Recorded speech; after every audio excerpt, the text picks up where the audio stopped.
When kids are killing kids, it's a problem. He was stabbed in Lee Green. Is it? And he was killed over a cigarette. He was 26 years old. They're burning down masjids, they're targeting homes, like all of these things. But like now, a sister is being targeted. The Islam teaches that heaven is at our mother's feet. Yeah. You give your wife your dues. You bring up your daughter as well. This is what Islam teaches. A young boy that got killed. A young man here tragically lost his life on this very spot to knife crime. Islam are a threat to the West. Are they going to take over? Hello people, I hope you're all well and enjoying the weather. Welcome to another episode of 2 Past 1 Truth. We really appreciate all the subscribers, all the likes and all the shares, or even all the negative comments. We appreciate you all for tuning in. This week we've got another Lewisham boy. Assalamu alaikum, bruv. Wa alaikum assalam, my brother. How you doing? How you getting on? It was good. Right, before we get this started, yeah? Lewisham. Yeah. Millwall. Chelsea, yeah. Chelsea. Yeah. Grew up near Millwall, but yeah. Just Stephen, the boys know about this. Yeah, of course I do. Yeah, of course I do. Yeah. Days. Banter all day long. Yeah. So, how long have you been Muslim, bruv? I've been Muslim. I think it's five years in January. Alhamdulillah. Yeah. Yeah. How you find it? All good? Yeah, alhamdulillah. It's my journey, just going with it, bro. Yeah. So, anybody else in the family? Yeah. I've got two cousins. I've got a girl who's a Muslim. Another boy cousin who's a Muslim, and my son is Muslim. My wife is Muslim. MashaAllah. So, and a couple other cousins now that's become Muslim. Are you like the first? No, I'm like the third. I believe. MashaAllah. And you're still a bit of a geezer, yeah? No, you haven't lost it. Basically, still me, bruv. Yeah, still me. Alhamdulillah, I'm still me. Alhamdulillah, not lost. Not still eat fish and chips. Still eat fish and chips, bro. Alhamdulillah. So yeah, so this gives a bit of background. You before you accepted Islam. Before I accepted Islam, just a normal boy from Lewisham, raised on the estate. Single mum, family, got a brother and a sister. Yeah, normal growing up on an estate, up to no good sometimes. Can I just ask, living over that way, how did you end up Chelsea, not Millwall? Do you know what? It was drummed into me by my uncle. He's a Chelsea fan. Big influence on you. Yeah, mate. Yeah, from birth. Sorry about that, God. Yeah, we was normal kids from the estate, normal life to everyone else. I'm going to school, didn't do too good in secondary school. Dropped out, went work. Well, when you say like didn't do too good, was you like a bit of a boy? Yeah, I was a bit of a boy, a bit naughty, bit of a clan, bit of everything. Yeah. Anything like when you say naughty, like just like was it like a cheeky little fag around the bike shed, or was it all of that, mate. The dust ups and a bit of everything? Yeah, you name it, a bit of everything, bro. And then going into like later life, what was you about then? Was you boozers and no? I had a son, my oldest son, when I was 17. Alhamdulillah, I had him when I was 17. You had him that young, yeah. So I was a family man. I was a dad from early, so I sort of had to wise up a little bit anyway from young. Yeah. And go work, provide. Yeah, doing all that from a young age. Before that, but. Yeah. See with like obviously having a child that young was obviously daunting. Scary, mate. What was it? What was the sketch like? Like when you I can't explain it. Once you have a kid, You like your responsibilities. You got responsibilities. Before you got children, you've got responsibilities, but like anything's a go. You know what I mean? You just think about yourself. So with that, you've got a baby, stable job, all that game. Yeah. What so how did going into like obviously your 20s, like what you knocked any dodginess on the head? No, we're still doing all sorts of things, sorts of things, and still doing bad, but then we was going pubs and things. I got into that later on, like late 20s or mid 20s. Pubs and all that. So did you have like, say for instance, did you like in regards with the drink and anything? Did you get that? Did you go down the road of like getting on the ticket and when I say ticket, sorry, but nothing like. I weren't addicted, if you know what I mean. But I tried it. I dibbed and dabbed in that sort of stuff. You didn't go down. You didn't go on it too hard. No, nothing like that. No. Did any of that like play a part at home? Did you have any like? What I'm saying is, did you have any like? See, when like we've all led them sort of lives. Like I know from my experiences that it caused a big problem in my home life. But I was a lot different. I was bang on it. Yeah, no, so, you could say that, but it's not. Listen, the only thing is with me was. I was a normal kid from the estate. We come from badness and things like that, but nothing, no drugs involved. You was naughty, but you're not bad. No, it was bad. It was bad. But there weren't no things of trouble at home. We didn't have trouble at home. What was in my household was us, if you know what I mean. Like, we was all bad. Not one of my family members was good. So we all had badness, but there weren't no drugs. So, it's basically like it's the environment. And so, when did you start thinking about Islam? I think I was thinking about Islam when I was 30. I looked into it when I was 30. So I say around about 28.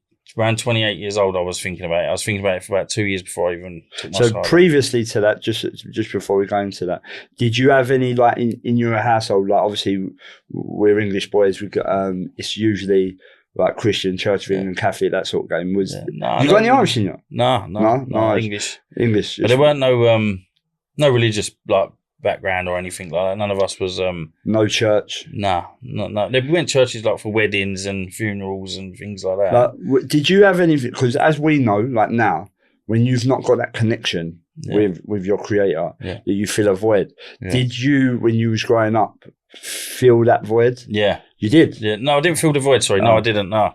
But I know what you mean. When I went to like in churches, I never had that connection. Like, I just never connected. Like even the hymns and things like what people were singing and things like I didn't know none of them, never took anything in, didn't have a connection in there. Just to touch upon anybody just watching that's lived that sort of lives and is looking for a way out. How would you say that Islam is the solution to that? Well, to anyone that's looking into Islam, even the ones that don't know anything about Islam and they're watching it, I'd say don't listen to anyone. Don't listen to what he says or she says, because you're gonna get a mix of all different messages.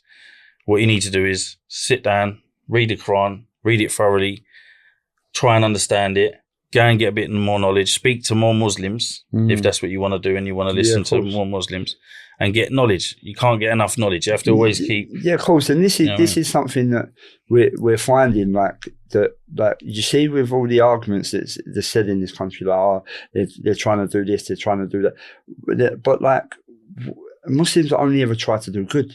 Yeah. Like, just like there's good and bad in everyone. That's the thing, Like Islam is the perfect system. That's right. Like, I see what Steve said. Muslims ain't perfect. Islam is perfect. So if you go down the route and learning about Islam, the true Islam, all you're going to find is good. Of course, exactly. And it's like if you're looking at it from an unbiased lens, like you're looking at it like properly, then you'll see it for what it is. And it's like when you see all this, like something like a Muslim will do something wrong. Say, for instance, like an act of violence. Say.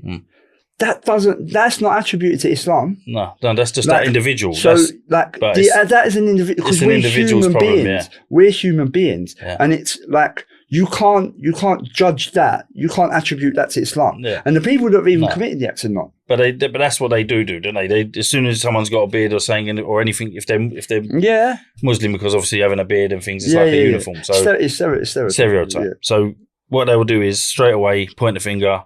It's Islam. Muslims are bad. No, it's an individual thing. Muslim man's doing or a woman, sister, is doing something bad. That's their own issue. That's a single issue. And that's the other thing as well, like that we're looking at, like saying about this, like Islam's gonna taking away the culture. Like look at everybody that's come on everybody that's come on this podcast. Like we're all boys, like we're all gays, we all come from a background, but like we've just cut out with the naughty stuff. Yeah. Well, it's the same minute as anything. So like when they say it's Christian country, if you know what I mean, they say it's Christian country. So obviously the first Bible wouldn't be written in English, would it? You wouldn't get an English Bible. Yeah, of course. So the same with the Quran. You want to learn it in Arabic, the main language that it's been written in. Yeah, of course. So you need to. So you use words like inshallah, alhamdulillah. We're going to use words like, but you don't have to wear the phobes. You don't have to do all the things. Don't get me wrong, they're comfortable. They're comfortable in it, and it covers us for everything because I love them. I wear them, but I'm not in them every day. Do you know what? Just touching on that, and this is a side note that maybe going off a bit of topic about this, but what we're seeing in the news at the minute, like the attacks on sisters, like on Muslim women, like where they're being targeted because they wear a hijab or a niqab.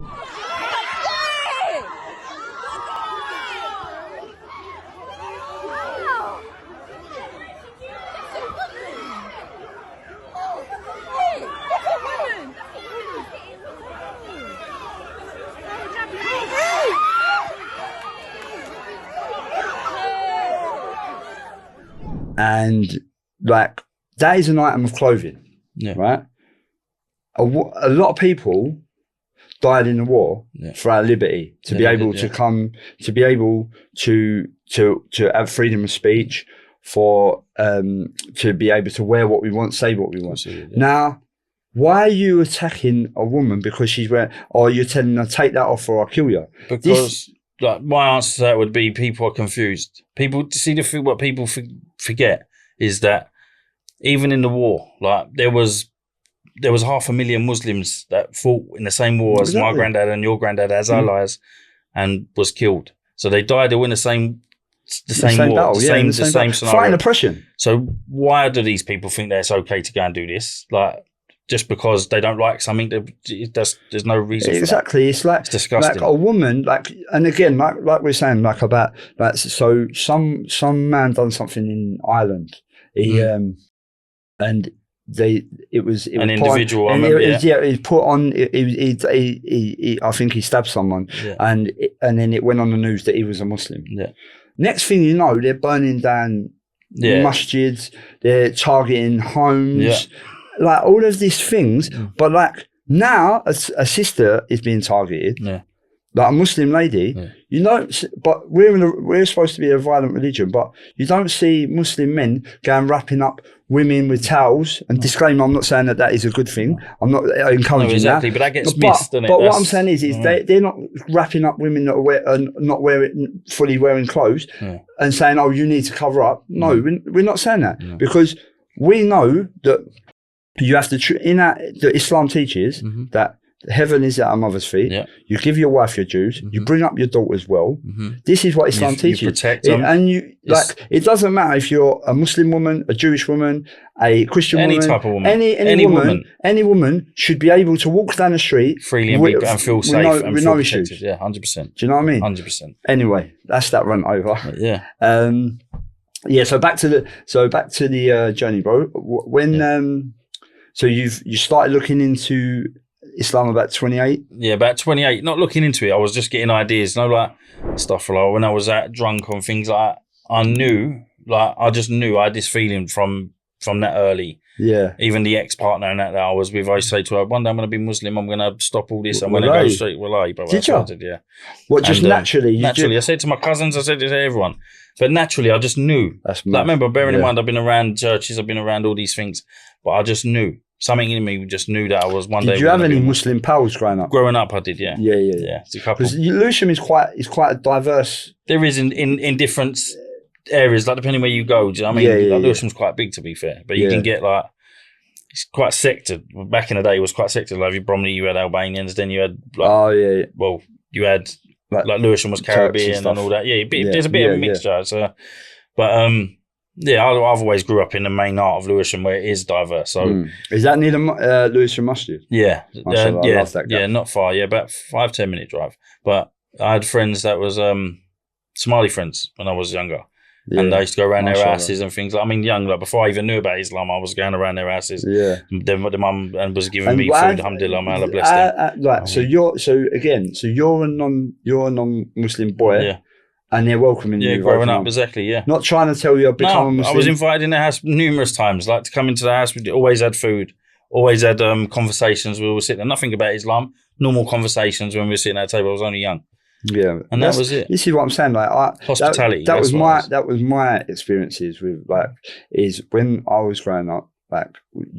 Everyone was sort of individuals. Yeah. But then when I come in contact with Muslims later on in life, they was all like, "Oh, come and sit with us," and I was like, "This is amazing!" Like, do you know what I mean? Yeah. But because you don't know them. Like, do you know what I mean? So, but they want to do good for you. Yeah, they want to do good for you. So, do you know what I mean? It's a stereotype, isn't it? That's what it is. But I didn't know about stereotypes and that back then. Yeah. But as you get older, it's about stereotypes, and then when you actually speak to Muslims, you get an understanding of what Islam is. Like good Muslims, when you speak to good Muslims, you understand what Islam is. You know what I mean? And that's the beauty of Islam, bro. And it's So you're saying about now you're saying to your people like, I'm going to be a Muslim. Yeah, that's what I say. Yeah. But obviously we're all drunk. You know what I mean? But I'm saying, listen, one day I'm stopping this.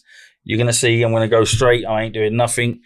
I just knew. You know what I mean? Like because I could be getting in.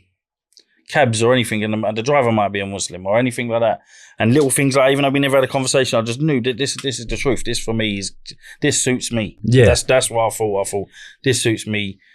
Whatever Allah what God this is for me. That was my connection, and I had that for years. And obviously, like my ex partner, she never agreed with it and things like that. She used to say, "I'll leave you" and all that. Yeah. So I had all that. So it's sort of like you pause and you don't do it. And then, did you? It was that a factor? So you've early doors, and this is just obviously for people who are looking into Islam and are in this situation. But did you sort of take a back step from it because of these sort of basically the fear of losing pals, obviously your missus, these sort of things? But the thing is with me, this is what happens to me. If it wasn't for me being in a relationship, I would have done it, and because I don't listen to people. There's one thing with me. There's not a man that can tell me anything. Because I will go and find out. You know what I mean? That's how it happens. Yeah. So you go and find out for yourself. I'm not going to listen. That's what I'm saying. That was my message earlier. Don't listen to him, because you're going to get all different things. Yeah, of course. And that's how I am. I've always been like it. If I get something in my head, you can't do I'm going to do it, and I've got to do it now. I'm one of them ones. I've got to do it now. So I'm impulsive, but that time I wasn't, because I was in a relationship, so I had to take the back seat, not do it, and then we broke up. Time came, and alhamdulillah, we come. So then, so moving on. So you said you started thinking like, I want to be a Muslim. So when did you actually start? When did it click and go, right? Do you know what? I'm gonna look into this. Do you know what it was? I think when it first clicked, like up to the weeks when I was thinking about it. Like this was now again, but 2 years after, like before. Like, so now I'm 30, not 28. You know what I mean? So I was walking down the road with my sons, and we was talking about God. Like, I was talking about things and all that, and I knew it. I was like, "No, there's one God. Like, there's one God," and didn't know what God. There's one God. There's only one God. That's right. Like, that's what it is. And we were just talking about it, like just normal walking up from the road from the shop. We just end up talking. But I remember that, and I can't remember the conversation, but I just remember that. And from then it was like conscience, like, what about this? What if this? What if there is a God? What if I've done these things and I've not repented? What about these things? And I'm going to, I mean, like in my own time, you go through little stages of thoughts about like God and things like that. So that's I talked to a guy at work, like a good old Uncle Phil. He like us, like proper English. So, all right, mate, he do sweet. He's but we have good conversations, and it's like, because we talk about like the purpose of life, and like even we sit there and like and it dawns on you. Yeah. Like even as a Muslim. Yeah. Like, it does, yeah. Sometimes reminders, mate. You have to sit there and think like, whoa, like it. Like, do you know what I mean? This life, like people that look at this life and it's like, oh yeah, YOLO. You only live once. Taking things for granted. But you have to look at it in context. Do you really think that all this has been created just to live and die? No, exactly. Do you know what I mean? It's not like there is a purpose. Money don't just come and go. You don't just earn money. There's opportunities. Well, I've been blessed here that you're going to earn much simple things. The more you learn, to you, but that's what it is. And the more you learn, even when you become a Muslim and you look into it, and this is the beauty of Islam, is like when you learn more and more, and Allah subhanahu wa ta'ala has made it. It's like, it's so simple. Yeah. If you follow the deen like properly, it's very simple. Of course it is. Yeah, it's not meant to be hard. It's as simple as it can be. Like, it's a simple religion. It's so you go on, bro. Sorry. So moving on, you're now you've done a bit of research. What are you, a book man, internet? Yeah, book, what? No, book, bit of internet, bit of book. Are you a deep researcher? Like? Yeah, what was Muslim Bilal? Yeah. I mean, I used to listen to his speeches, his talks and things like that as well. He does Nasheeds as well, Nasheeds, he does a bit of everything. But his main talks, like when he's talking about it. Is he out of Lewisham? No, he's Brixton, I believe. I think, or something along there. Yeah, down that. But over that side of the water. So I was listening to him and things like that. But like Dawah, like when he was talking, it was like things that make sense to me. Like I grew up in a council estate, up to no good. You don't have to be the perfect Muslim. Yeah. Just as long as you try, you know what I mean? You can try and be a perfect Muslim. Things like that was just like, I can't remember what he actually said now, but there was a line that he said and it stuck with me. I think Dan actually, I think he used to watch Muslim Bilal. Yeah. Oh, and actually, I forgot to mention this at the beginning. The only way is Islam, Sheikh. He sends his apologies. He's got man flu. I hope you get well soon. I mean, go on, bro. Yeah, that's basically. So when I was watching him for a few weeks, and I was ready to get into it. So I wanted to understand it, not get into it. I wasn't ready for my shahada yet, but I was ready to get into it. So I was at my mum's at the time, staying with her. So I went out there, and I didn't have no job or anything at that time. So I had to basically, I was wanting to look into Islam. So I asked her to order me a Quran, and she was like, "Order Quran, literally no questions about it. I'll order one now." Bang! She's ordered me my first Quran. No ag, nothing. No, my mum was. I mean, but yeah, she no questions asked. She ordered me straight away. Boom! I'll order it now. Bang! Yeah. Came in a couple of days. I read it. I read it in a couple of weeks. Like, I read it, sat there reading, and now I don't know what to do. Like, I've done it. I want to take my shahada. I don't know how to go about it. So I'm reaching out to like my cousin. I ain't seen her for years. Like, distance cousin. So now I'm trying to get up. Right, I need someone who I know who's in the mosque or to help me. Now I need to become Muslim. Like, it's not even. I can't wait till tomorrow. I need to become a Muslim now because I need to be Muslim. So I tried to get hold of her, and then we got hold of my sister. I was talking to my sister. My sister got hold of her. She got hold of me. She Mala, bless her. I mean, she got hold of them, contacted the masjid, Imam Sabe, I think his name, Imam Sabe from Lewis. I can't pronounce his name properly. But when Imam Shakil then, but Imam Sabe was there. He so I took my shahada. I met up with her, went in there, took my shahada. My sister came with me as well. Who's a non-Muslim. She came with me as well. She was. There's a proper family thing. Yeah, man. Yeah, my family's like. So you never got no backlash? No backlash. No, not from my family. Because obviously, and so like see, with my mum ended up taking a shahada as well, and that was because she see the change. Yeah, this is because obviously your family want good for you. Yeah, and this is what I'm saying. Even when you have people that in your family that are non-Muslims, they see the change, the beauty of Islam. Yeah. That comes with it. And I don't mean the change where they're saying like, "Oh, you've changed yourself," and you're what they say is a foreign. It's good. It's nothing to do with that. It's good, yourself, your persona, your words, the way you speak, the way you come across. Your character has changed. You become a nicer person. Yeah, and that's what they see. You're more helpful. You're more caring. You're more take care of things, and that's what they see. They see the beauty. And this is where she said when it says Islam a threat to the West. Islam is not a threat to the West. It's a solution to the West. It's a solution for everything. It's not. It's and this is the other thing. So when they're going to take over. Where are we trying to take over? Oh, they want Sharia law. No, but we've got like the treaty of Hudaybiyah, when the Prophet ﷺ had with his enemies, he signed a treaty and he kept to that treaty. They broke it.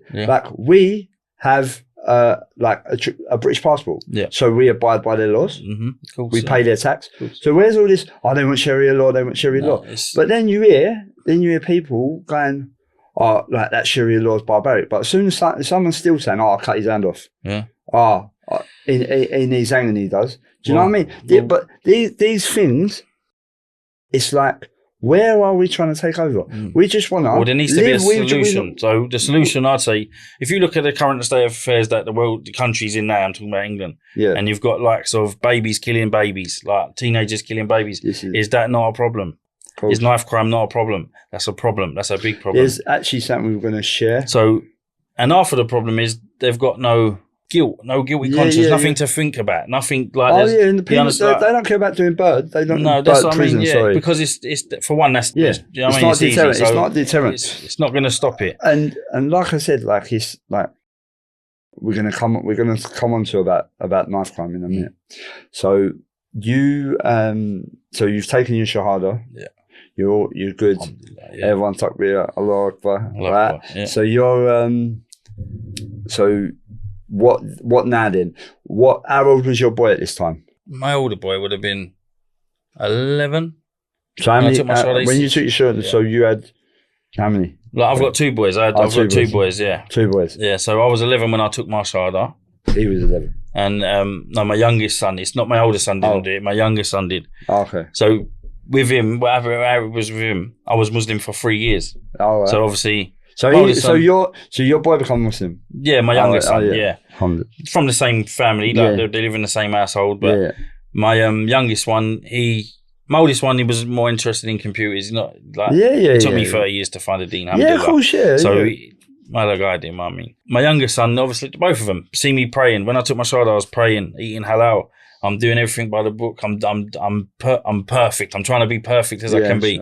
So they're seeing it. They're seeing me things. They ask my older son now. He didn't really he wasn't taking no notice. He wasn't interested, but he understands things. Like he will ask me questions and things, and I'll answer them. Same as with my 11-year-old. He was like learning Al-Fatiha as I'm learning it. It was was he? Alhamdulillah, brother. Yeah, he was learning Al-Fatiha with me. He was so he saw me praying. He saw my phobes. He knows what clothing is. He knows everything I'm doing. He's asked questions and I've answered them. Like he's a kid. And so 3 years have gone down the line. I'm a Muslim, so I've been Muslim for 3 years. My son, when this happened, my youngest son, Reggie, he was Reggie, quality name. That's my 11 years old. No, 9 years old. Sorry, bro. He was 9 years old. He was in his. He went with on a school trip to the masjid, Lewisham Masjid. Yeah.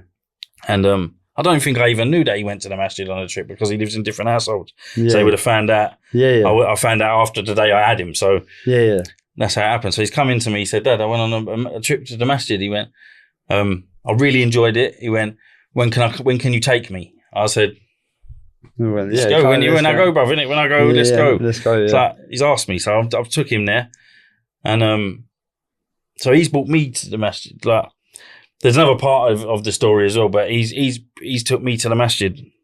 I've took him to the masjid, and he's now we're learning about the characters of Muslim. We was reading a few books anyway, and so we was reading. We was doing a few courses, and he said but each week he was telling me, "Bro, Dad, I want to take my shahada. I want to take my shahada. I'm ready to take my shahada." Was you a bit? No, I said no. I said to him, no. I was stopping it, saying, "Get knowledge. It's more important. Get to understand it, and then when you're ready, I'll know when you're ready." And of course. And that's how I did it. So about 12 weeks, so 3 months or something down the line. After each week of saying, "Dad, I'm ready to take my shahada," like literally every week, every time he was reading, he would say to me, "Dad, I'm going to become Muslim. I want to take my shahada." So 3 months down the line, he's sitting there opposite me. The weeks come past again. "Can I take my shahada, Dad?" And I just looked at him and I thought, I can't even tell you no. You know, he's been doing it. He's been doing so much research, SubhanAllah. So I said, I said, "Yeah, go on, boy." And then as that second, Imam Shakil was walking past us, at that exact same second, and I said to Imam Shakil, like, Reggie wants to take his shahada.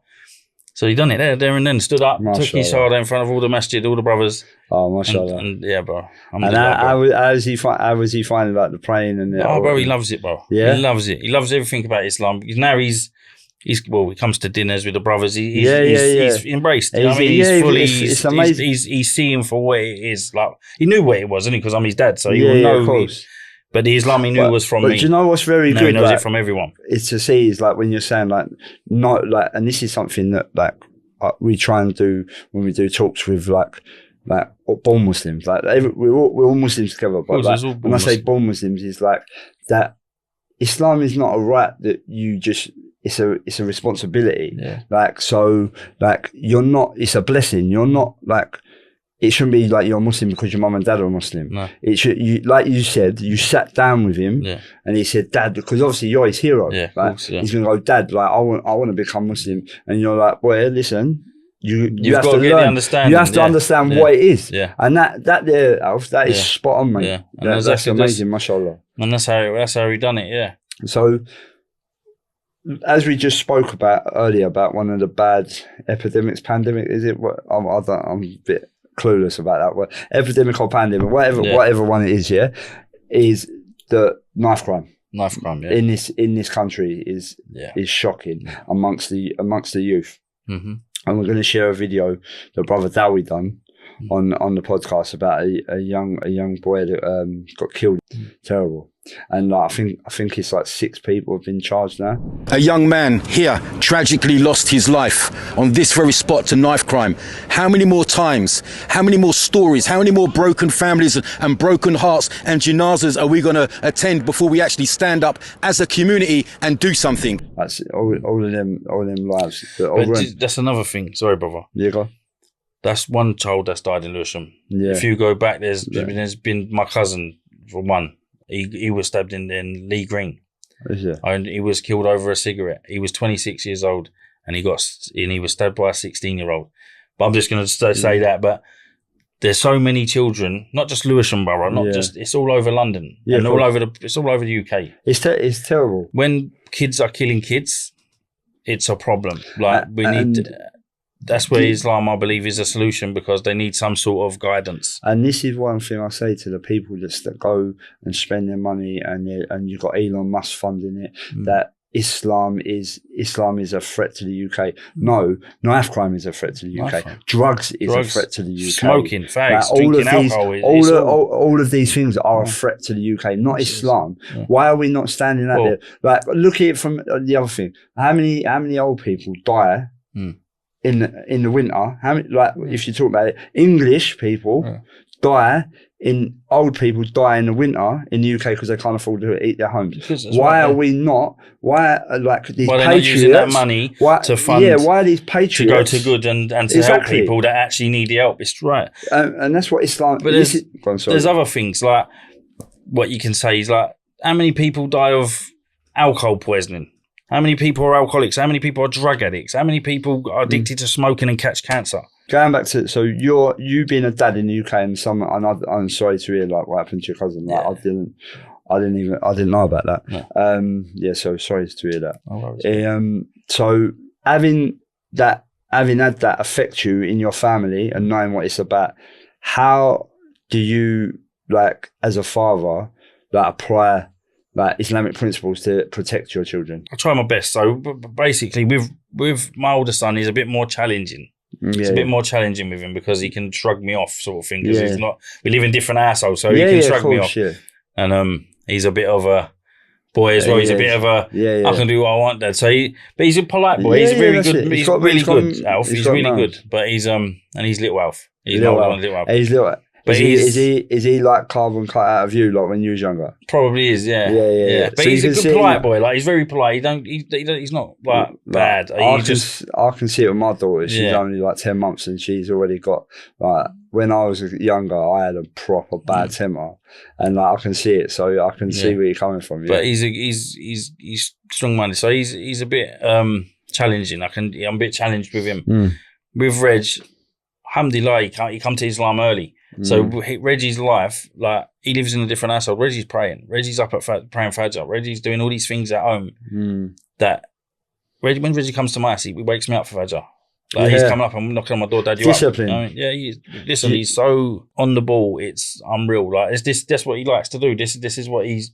This is his life. This is what he wants. So with that, how would you say that Islam is a solution for issues like knife crime? Yeah, well, for issues like knife crime, like I said, I feel like the kids ain't got no guidance. If the kids had guidance or something like I can't think of the word, like something to think Direction, about, like a bit of guilt, a bit of conscience, God conscious. Yeah, like if you had that, like obviously some of them might even already be Christian and things like that. But some of the values are one thing I see like, that I was thinking about because obviously we went up to Luton to do an initiative, like all the Muslim brothers got together, and now they're doing like this it's like a gym in a park where the boy got stabbed. Yeah. They're doing like a gym thing initiative, so like basically put down the knives, come and lift some weights and stuff. Like, do you know what I mean? Yeah. Try and do it. And this is what I'm saying, like about in our community, it doesn't matter if you're Muslim or non-Muslim. Muslims are there to help you. That's the thing about Muslims as well. They don't just sit back. Muslims don't just sit back. We're here to help anyone that needs to help.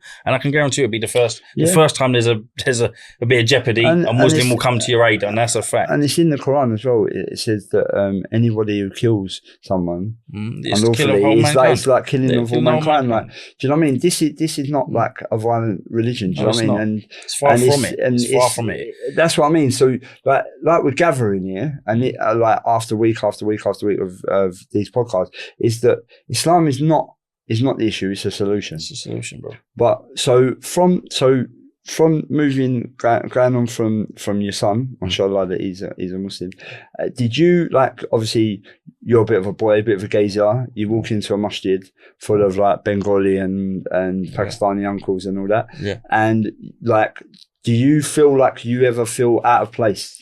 No, so I'll be truthful, honest with you. Like, I'm a geezer, you know what I mean? I'm a geezer. You can be a geezer and be Muslim. Look at Steve. When I walk into the masjid, I'm there to pray to my God, Allah. That's it. Yeah. So that's already in my head. Before I even got into the masjid, that's in my head. I know that I'm going there to pray and all that. I didn't even think about who I'm going to see, to be fair. But when I got in there, subhanAllah, brother, it's like I knew half of these brothers before they was all Muslim.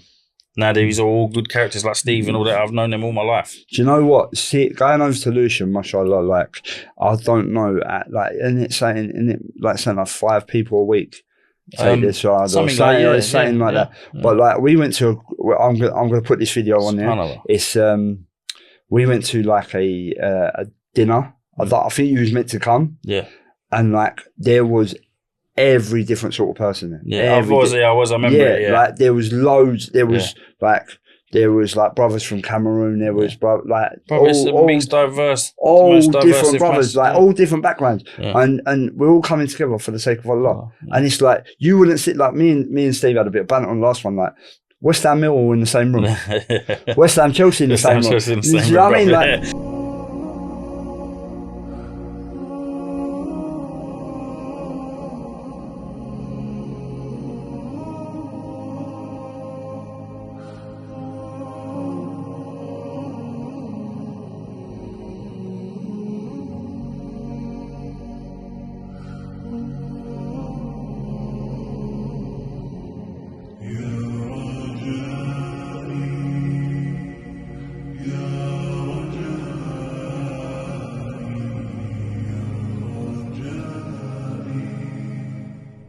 But like, we all love each other for the sake of Allah, and it's like,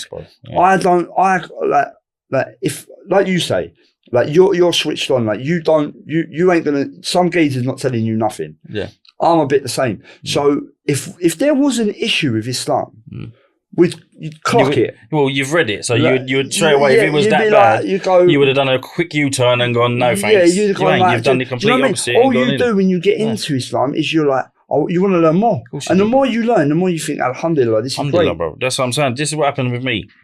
This is part of the story that remember I said there was another part of the story. Yeah. So when I took my shahada, my cousins arranged it and all that. My sister come there and I've took my shahada. After that, and I left the masjid, I didn't know how to pray. I didn't know how to do anything. Yeah. So I'm at home, YouTube, doing all sorts of things. I'm looking to see how much, like, I need to do this. Yeah. So after it, I learned, and that was a good year. I learned at home for the first 3 years, I'll say, alhamdulillah, I've been Muslim for like 5 years. I've only been practicing properly, like going to a masjid for the last year and so. But I've been Muslim for 5 years, alhamdulillah. Yeah, so I didn't know how when to arrive at the masjid. We didn't know what hour I'll go about getting into the masjid. The structure of the prayers. Until that day, my son come home and said to me, "Dad, when can I come to the masjid with you, brother?" And he took me to the masjid. So that was that. Yeah, Allah blessing me. That's him taking me to the masjid. That was him taking me and to the masjid. How old was he at that point? 9 years old. MashaAllah. That was him taking me into the masjid. That gave me I need to get him there, not just myself. I need to get myself there anyway. Yeah, and then he's coming and but it's the I'm acting on it for him. Yeah, yeah, and that's what I'm saying. Like it's a beautiful thing. Like you saying, like you and your son like living in different households. Yeah. But you see, in a way, you see the masjid. You're doing something. You're learning together. Whereas the other way, that I like when I was young, like my mum and dad split up. I would spend my time in the pub. Yeah. Then I grew up to do look for things to I had done that, but see where you and your boy are in it. You learn. He's even probably teaching you now, isn't he? Yeah. Like, listen, he stood up in front of them in the whole masjid and done the whole fatah and everything. Like he's at 9 years old, he was standing there and he done it. My son is, and he's one of them. He's one of them kids that's He will learn quick and he will understand quick. Like you could have a conversation with him at 2 years old. Like literally, you could have a full on conversation. With him. He weren't like a kid that was just a slow developer. Slow. He was switched on from young, like, and you could literally you could have a conversation with him. It was and then he was 9, so he's a smart kid. So really and truly, he was like when he was 9. He's a lot smarter. Cool. And like I said, it's beautiful to see. Like, see you both in the masjid, you're bonding as a father and a son, and it's amazing to see. And this is what I'm saying. These are initiatives like where you may have another scenario where kids are in pubs or they're out on the street and stuff like that, and that's how they fall into these gang mentalities. Yeah. We're seeing a lot of children fall into these types of ways is because of single parent homes. And what does Islam promote? Family, community, coming together. Yeah. So as we're coming to the end, I've just got a few questions that just to address people watching. How would you say that Islam is a solution? If you could sum it up in one word. A solution would be, I'm just talking, a solution in whole, I believe Islam is the answer for everything. Yeah. It solves racism. Yeah. It solves everything. It solves any sort of criminal mind or any bad, anything bad for you, it solves. Yeah. Like, I can't stress that enough. Anything that's bad, it will save you. It will take you away from the bad and bring you to good. And that's exactly what it is. Amazing. That's exactly what it is. What would you say to the people that there's a group of people in the UK that are against Islam and they want to basically try to abolish Islam from this country? What would you say to these people? Because I genuinely, from my point, Alfie, I don't know if you agree that these people, I won't go so far as say enemies of Islam. No. The ones that are leading this at the top, 100%. Yes, they are. Yeah. However, these people like your normal Englishman and woman are just repeating what they're hearing. Yeah. This is the thing. This is what I think. I think why they say things like this, like what you said. There's ranks. So the highest ones that are funding all them people that are there to do that to promote hate about Islam. The people the average English person, white family that's sitting indoors that say they're Christian and celebrate Christmas and all of that. Some of them may be Christians, and some of them might not. So the ones that ain't and they don't know anything about Muslims, just read the Quran instead of listening to these people, because really and truly, you're only listening to what someone's telling you. You're getting second-hand information. You're not getting first-hand. So you can't really listen to what the news tells you. You can't listen to, because it will send you in a spiral and make you hate. The way they portray it will make you hate Muslims. And they're doing a very good job at it, the media. Yeah, but let me tell you what it is. You need to find out things for yourself. Read it. Sit down. Read it. Read the book. Talk to a Muslim. Sit down and really take it in and try and get an understanding of it, because I can guarantee you now it ain't nothing what you're hearing on these telly, what these people are telling you. There's nothing. Like, I've been to Mecca. If Muslims was that bad, bro, I've been to Mecca. Alhamdulillah, bro. Alhamdulillah. I've been to Mecca, I've been to Medina, I've sat around strangers, these like strangers, not strange Muslims, strangers. Yeah. I've sat at a table with a man that I don't even know, and I've had dinner with him, and I've had a conversation with him. He's Turkish. He can't understand English. I can't speak Turkish. We had a conversation, that's the beauty of Islam. The beauty of Islam is amazing. So if you get an opportunity to not listen to what they're trying to feed you, get your own information and your own understanding. If you don't like it, you don't like it. But at least you've got your own information to go on. You can make an informed decision. That's it. Yeah. And that's another thing, people. If you do any questions in the comments, we are going to start doing a section where we answer some of your comments and your questions. So last thing, Alfie, what did going from a non-Muslim to a Muslim, what did Islam give? What was the main thing that Islam give you? Gave me life, bro. Gave me my heart, gave me my peace, gave me my peace of mind, gave me joy, gave me love, any emotion that you can think that Islam has given me. It's given me my heart, bro.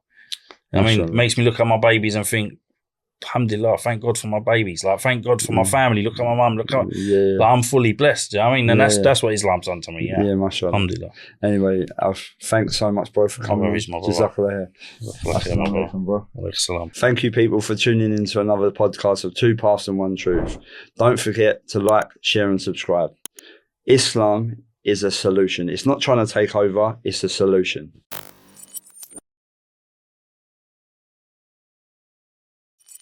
Don't forget to like, subscribe. What have I got to say? Like, share, and subscribe. Like, share, and subscribe. Thank you, people, for tuning into another podcast of Two Paths and One Truth. Don't forget to like, subscribe. Subhanallah, what can I say? Like, subscribe, like, share, and subscribe. Like, share, and subscribe. It's a mouthful. That's what it is, isn't it? It's like, share, and subscribe. Yeah. Thank you, people, for tuning in to another. Right, stop thinking about it. Right. Thank you, people, for sharing.